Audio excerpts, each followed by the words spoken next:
પોતાના ઘરની સાહેબ છોણિયું ખાતર ઘરનું, પોણી પોતાના નર્મદા કેનાલનું ઘરનું. આ બધા મૃત ગુછાળા ખેડૂત ઘરના મોસમ વટવીને ચાલે ધરતી રાજી થાય કે મારો માલિક જ આવે.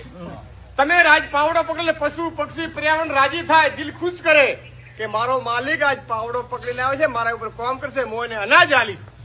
આમાંથી એટલા ખેડૂતો કયા છે ઘરનો શાકભાજી ખાતા હોય? અચ્છા, બધા ફીસુડી જાય એ કઈ નહીં. અરે સાહેબ, જમીન છે, પોણી છોણિયું ખાતર, તમે મૃત મૂછાળા ખેડૂત છો અને શાકભાજી બજારનું કાલથી મોસો કપાવી નાખો. આ મોસો કઈ વખતે જેના જોડે જમીન નથી, ધાબાના આકાશી ઉપર શાકભાજી કરીને ખાય, તમારી જોડે જમીન છે સાહેબ, જમીનના માલિક છો.